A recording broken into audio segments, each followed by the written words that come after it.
The Deputy Prime Minister taking exception to recent comments by Exuma and Ragged Island Member of Parliament Chester Cooper, calling them deceitful and misleading. In a press statement issued by the opposition MP, he called for the minister to explain what he meant when he said $42 million of the $150 million borrowed by the former Christie administration and placed in the Consolidated Fund for hurricane relief cannot be found. Late this afternoon, Deputy Prime Minister and Minister of Finance, the Honorable Peter Turnquest, issued a statement in response. It reads, "It is disappointing that the member for Exuma and MP Ragged Island would once again allow himself to be led by those on his side who have been rejected by the people and who obviously scripted a narrative intended to tie him to their failed administration rather than to offer constructive criticisms of which we believe he is capable." When I spoke in the Honorable House of Assembly on the 5th of October, speaking in relation to the previous administration's failure to extend the CCRIF insurance coverage, I stated the following regarding money borrowed for Hurricane Matthew relief.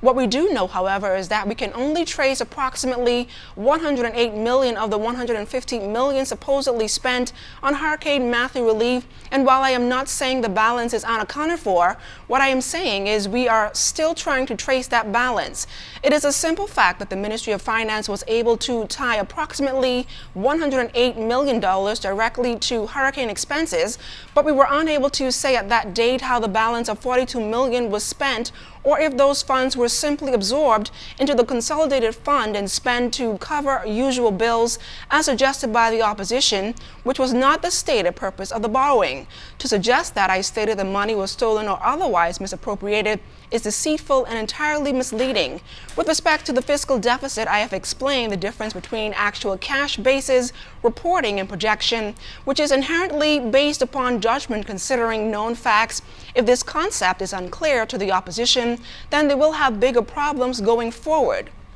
Now, as to where the money came from to pay those bills, the opposition should recall the borrowing resolution they held passed just a few short months ago to cover these expenses. Like the Shadow Minister of Finance, I too have no interest in playing political football, and he would do well to acquaint himself with the Financial Administration and Audit Act and the rules governing the Public Accounts Committee, which should inform his commentary. For my part, I intend to be as transparent as possible with internal and external stakeholders and not be distracted by rejected politicians with selfish motives.